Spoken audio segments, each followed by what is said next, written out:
Welcome back. In this lesson, we'll look at production possibility curves. But imagine this. If an economy uses all its resources to produce cars, how many computers must it give up? A production possibility curve shows the maximum combinations of two goods that an economy can produce using all its resources. Let's take a simple example. Imagine an economy can produce either cars or computers. If all resources are used to produce cars, it can produce 50 cars and 0 computers. If all resources are used for computers, it can produce 100 computers and 0 cars.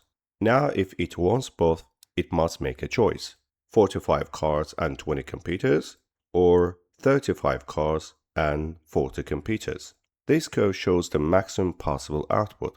This is your production possibility curve. Every point on this curve shows efficient production. This means all resources are fully used.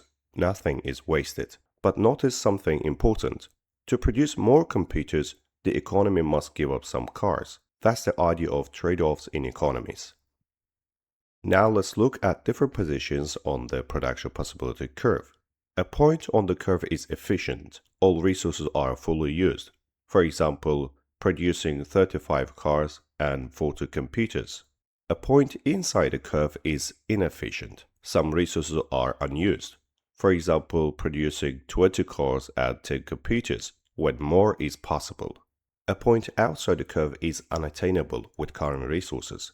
For example, producing 60 cars and 120 computers is not possible right now. So the position of a point tells us how well an economy is using its resources. Movement along production possibility curve. When an economy moves along the production possibility curve, it is reallocating resources.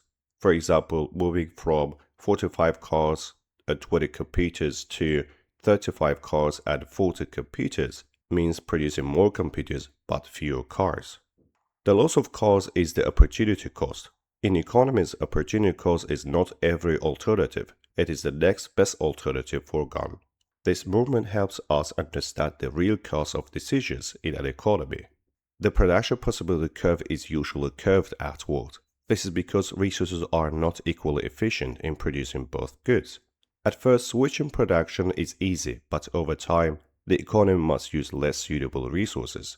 So, opportunity cost increases as we move along the curve. The production possibility curve can shift outward when an economy grows. This can happen due to better education and training improving labor quality, technological improvements increasing productivity, and discovery of natural resources. For example, better technology allows the economy to produce more cars and computers at the same time. The production possibility curve can also shift inward when resources decrease. This may be caused by natural disasters damaging infrastructure, less investments in education or healthcare, loss of labor or capital. For example, if factories are destroyed, the economy cannot produce as much as before. So, production possibility curve helps us understand scarcity, choice, efficiency, and opportunity cost. It is one of the most important concepts in economics and appears frequently in exams. I hope it was helpful. See you in the next video.